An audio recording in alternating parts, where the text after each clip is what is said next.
Кутман күнүңүздөр менен урматтуу телегөрүүчүлөр, студияда Амантур Төрөбаев, иш илгери берүүбүздү улантабыз. Манас эпосы кыргыздардын улуттук сыймыгы. Ата-бабабыз 3000 жылдан ашык убакыттан бери басып өткөн тарыхый жолундагы руханий табылгаларынын турмуштук тажрыйбасынын баштан кечирген окуялар жөнүндөгү маалыматтардын орчундууларын бүт чогулткан баалуу казынанын милдетин аткарып келе жаткан улуу мурас. Ал эми бүгүнкү күндө Манас эпосы илимий көз карашта кандай баа берилүүдө? Мына ушул темада алдыңкы мүнөттөрдө кеп кылабыз. Студиябыздын коногу илимий тыянак чыгаруучу комиссиянын төрайымы Жылдыз Орозобекова. Саламатсызбы? Кутман күнүңүз менен студиябызга кош келиңиз. Айтып өтсөңүз алгач эле бул комиссиянын курамы кандай болуп түзүлдү, кимдер тарабынан түзүлдү, жалпы курамда комиссияда канча адам бар? Бул өзүнчө иштелип чыккан долбоор экен, Элнура Кулуеванын долбоору экен. Кеңестер китебине киргизүү Манасчыны. Анан кийин бул жерде комиссиянын курамы да болуш керек экен, илимий тыянак бериш үчүн ага 3 киши кирди.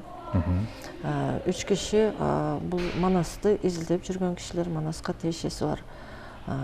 Анан кийин ошонун төрайымы мен Орозобекова, анан Айтбаева Гүлнара Амановна, филология илимдеринин доктору, профессор. Анан Мерим Гөлбаева, Кыргыз улуттук илимдер академиясынын Манас бөлүмүнүн башчысы. Бул киши Гөлбаева, мен жаңылыш айтып атам, Гөлбаева эмеге жана 5 курамына комиссиянын мүчөсүчү Гүлзат Алиева.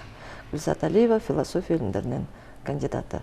Мына ушул 3 киши, Гүлзат Алиева, Гүлнара Амановна, мен, бул бирөөбүз кыргызча, бирөөбүз орусча, бирөөбүз англисче, ушуну трансляция кылып туруш керек экен. Ушундай түзүлдү. Андан кийин комиссиянын курамына дагы 5 киши бар. Булар мындай атайын меймандар чакырылган. Бул Абдылдажан Амантурович, Ахматалиев, анан Кубан Мамбеталиев агай, Талиева Камиля Абдыразаковна, анан кийин Гөлбаева Мерим болду, анан кийин Капалбаев Октябрь. Бул баягы Манасты тил жагынан, баягы этнография жагынан, ар тараптуу карап, адабият жагынан караган адамдар да болду. Бул топ атайын чакырылган меймандар комиссиянын курамынын жанындагы. Анан биздин милдет эмне эле? Биздин милдет ошо кеңеске кириш үчүн эң чоң классикалык чыгарманы кандай айтат? Ошол классикалык стилди сактайбы? Мазмунун сактайбы, тилин сактайбы, анын ичиндеги өзүктүү окуяларын сактайбы, мында поэтикалык көркөм каражаттарын сактайбы, поэтикалык синтаксис деп коет, мотивтерди сактайбы, сюжеттерди сактайбы, мына ушул экинин баардыгын тариздөө, ошону ирети менен айтабы. Анан Манасчынын ошол өзүнүн стилин, баардык жагдайын аныктоо, тилин аныктоо дегендей. Мына ушунду аныктоо биздики. Анан биз ушундай иштедик. Ошол 3 киши биз 2 саат сайын жалпы элге орусча, кыргызча, англисче кайсы окуяны айтып баштады, кайсы жерге келди, кандай айтып жатат дегенди утур берип жаттык. Маалымат берип жаттык. Эми болсо биз ушул өткөн иш-чара боюнча сөзсүз түрдө баягы варианттын өзүнө, теге Дөөлөт Сыдыковдун айткан вариантынын негизинде биз ушуну протокол кылабыз, анын запистерин коебуз, аны керек болсо мындай расшифровка жасайбыз. Анан ушундай иш-чаралар эми башталды деп ойлойм да, иш көп ушундай. Вариант деп калдык. Дөөлөт Сыдыков айткан Манастын өзүнүн жеке варианты десек болобу? Болот. Анткени мен жеке өзүм милдетимди алып айтайын. Муну 20 жылдан бери мен карап келе жатам бул вариантты. Бул Манасты толук өздөштүрүп айткан Манасчы өзүнүн импровизаторлук табити менен айтат, тили менен айтат, стили менен айтат дегендей, Семетейди да айтат ошондой, анан Сейтекти да айтат. Сейтеги китеп болуп да чыккан. Ошондуктан мунун Манасын, Семетейин кандай жерде болбосун бул узак айтты, көп жолду басты, элдин алдында ушул эмеден өттү, электен өттү, Анан кийин ошол баягы алп манасчылардын соңунда баягы кыргыздын уучу кур эмес экен.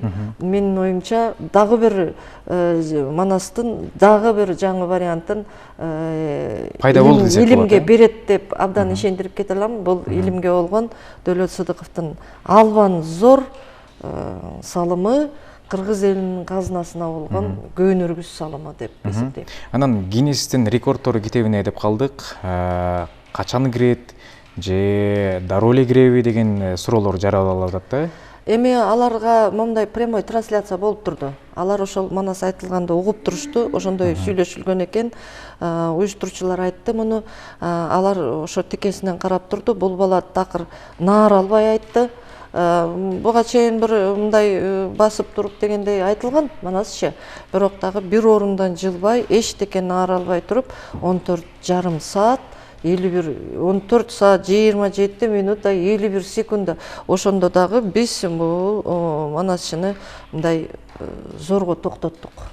Болбосо дагы деле айта бермек. Мындай жөн койсо бир 24 саатка чейин таң атканча деле айта берет эле.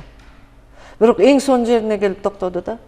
Баягы Алтайдан кыргыздар Ала тоого келип Ысык көлүнө келген жеринен токтоду. Бул бир илгери үмүт, бир укмуштуудай керемет момундай куюлушкан бир керемет болуп калды да. Ошол сюжети менен дагы символикалуу болуп калды.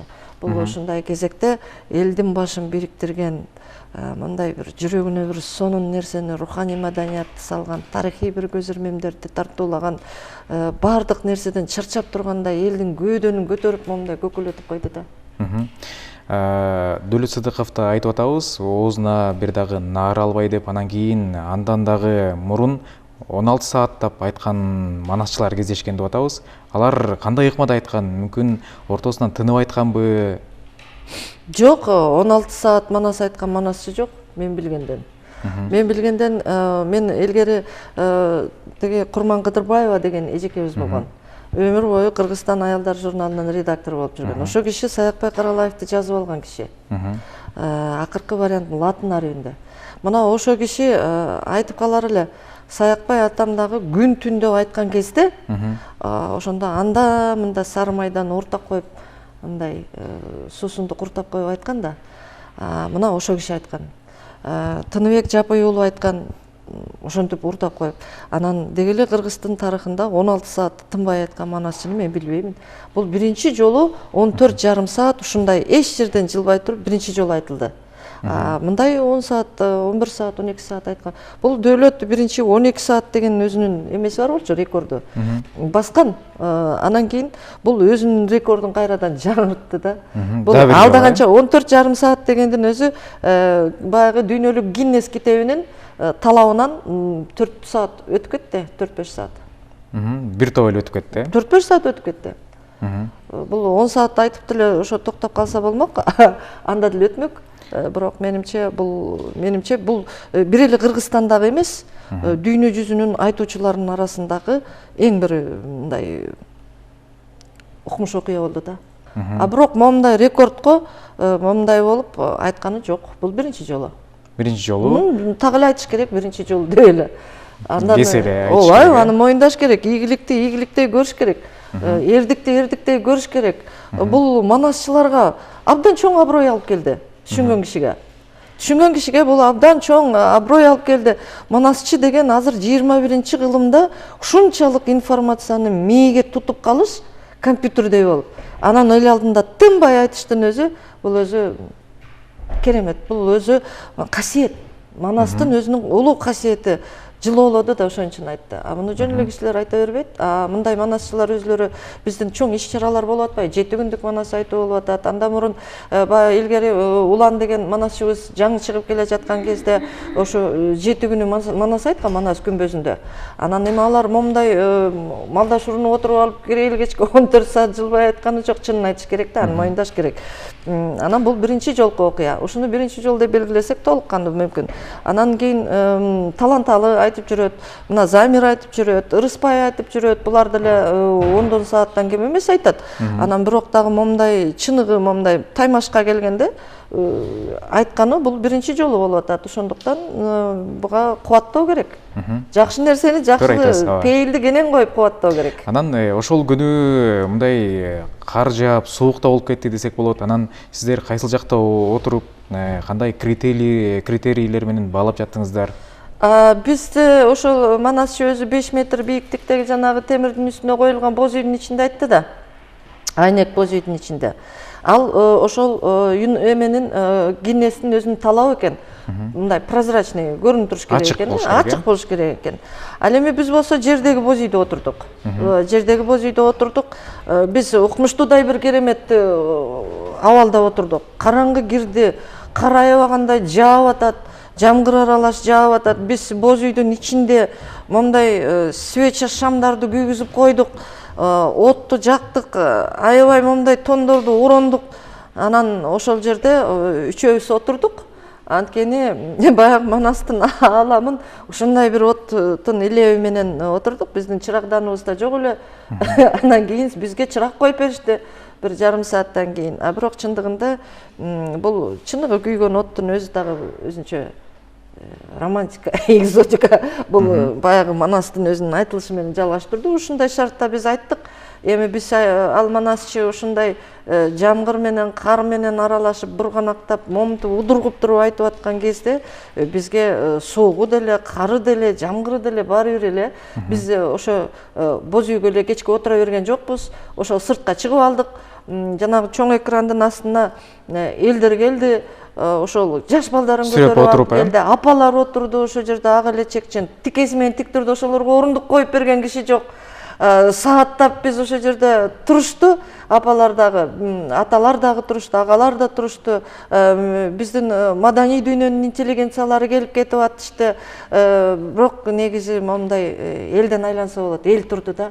Эми аларды тур деген киши жок. Эми Манастан кете албай ушунчалык арбалып, ошол дөөлөттүн айткан сюжетинин кызыктуулугуна арбалып турдук да бизчи. Анан биз эми эл минтип жамгырдын астында турса, биз боз үйдүн ичинде эмес сыртынан эле угалым деп биз деле тышта турдук.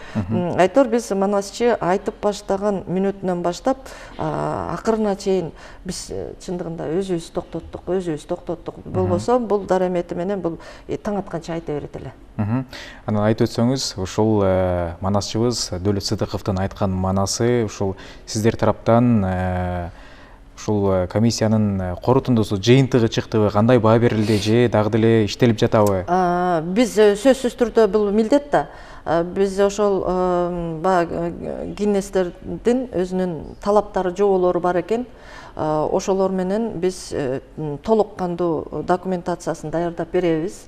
Анан кийин мунун ошол биринчи иретте биз Манасчынын биографиясын беребиз, албетте. Анан кийин анын Манас айтуу тажрыйбасын айтабыз. Анан кийин ошол өзүнүн вариантын, айткан вариант десе болобу, болбойбу деген критерийлерге жооп беребиз. Андан кийин бул биздин классикалык варианттын сюжеттик өзөгүн, идеясын жана идеологиясын бузбай айттыбы, поэтикасы кандай болду деген суроолордун баардыгына тең жооп берип, комиссия ушунун баардыгын тең өзүнүн айткан манасынын запистин, жазып алынган запистин негизинде биз тастыктап, ошону документацияны ырастап беребиз. Демек бул жакынкы күндөрү чыгат, Жакынкы күндөрү эми бир 2 айдын ичинде Кудайым буйрса биз ушул документация тигил жак менен сүйлөшүлгөн жол жоболор өзүнүн убакыт мөөнөтү саатына туура келип биз иштеп берүүгө биз сөзсүз түрдө аракет кылабыз ошого жетишип калганга. Анан ошон үчүн биз азыр бул иш процессинде. Айтып өтсөңүз, соңку суроолордун бири болсун. Сиздер комиссиянын 3 мүчөсү болуп атпайсыздарбы? Анан кийин дагы сиздерге мындай кеп кеңештерин айткандар болдубу? Бизге ооба Манас уккандардан өтө көп телефон чалуулар болду. Кеп кеңештер дагы болду. Кээ бирөө сурап атты, бул укмуштуудай айтат турбайбы? Бул кайсы Манасчынын тибине кирет деп да сурады. Биз ошо себеби баягы жамакчы Манасчылар бар, жомокчу Манасчылар бар, акындай болуп төккөн Манасчылар бар да, жамгырдай сабалаган. Анан баягы компоненттердин баардыгын тең өзөгүнө сиңирген Манасчылар бар. Мен ошо дөөлөттө ушул жанагы ушул критерийлердин баарын тең компоненттердин баарын өзүнүн боюна сиңирген баягы көөдөнүнөн оргуп чыккан манасы менен айткан манасчы деп белгилейбиз. Ушуну Кудайым буйрса, ооба окумуштуулар дагы телефон чалышты.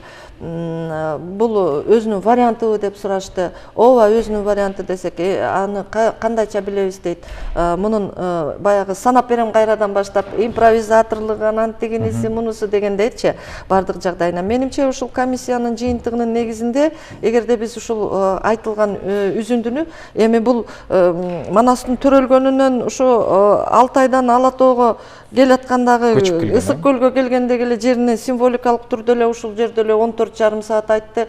Анан кийин ушунун өзүнө эле биз баягы өзүнчө китеп кылып, бөлүкчө кылып китепке киргизип койсок эле, анан эл андан да жакшы таанып калат деп ойлойм. Эми бул келечектин иши, биз сөзсүз түрдө муну жасайбыз, кагаз жүзүнө түшүрөбүз. Мунун ушул ооз-2 айтуучулуктун азыркы 21-чи кылымдагы үлгүсү болуп калды да бул. 21-чи кылымдагы ооз-2 манас айтуунун үлгүсү болуп калды ушул.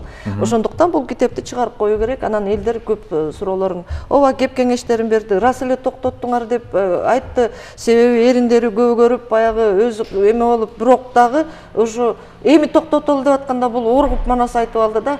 Бир кызык болду. Анан эми бул эң кызуу жеринен токтош керек да негизи бардык нерсе. Бунун келечеги алдыда деп ойлойм. Чоң рахмат сизге. Дагы рекорд басат бул. Бул биринчи эле рекорду деп кой. Элдин алдындагы менимче дөөлөт сөз түрдө Гиннестин дагы бир рекордун жаңырат. 14 саат эмес, кийинкиде бир 16-17 саат болушу мүмкүн. 24 сутка айтышы мүмкүн бул. Демек келечекте даярдыктар болуш керек. Ооба. Бардык манасчыларга эле бул жакшы жол ачып берди. Манасчылардын момундай элдин алдында дымагын көтөрүп койбодубу? Анан кийин элибиздин түндүгүн бириктирип койбодубу? Бул ар бир кыргызмын деген атуулдун жүрөгүндө манас ойноп, манастын каны ойноп, бул кыргыз өзү мындай уникалдуу эл да. Ошонусу менен мындай руханий маданияты менен өнүккөн эл. Бул ушул манас деген руханий маданиятты дайыма алдыга коюш керек да. Ошо менен өнүгөт. Чоң рахмат сизге бизнес студиябызга келип, маек куруп бергениңизге, ишиңизге ийгиликтерди каалайбыз. Рахмат. Ардактуу телекөрүүчүлөр, студиябыздын коногу илимий тыянак чыгаруу комиссиянын төрайымы Жылдыз Орозобекова менен маек жүргүздүк. Ушуну менен Ала Тоо 24 каналында ишилгери программасын жыйынтыктайбыз. Студияда Амантур Төрөбаев болдум. Иш күнүбүз ийгиликтүү улансын. Саламатта калыңыздар.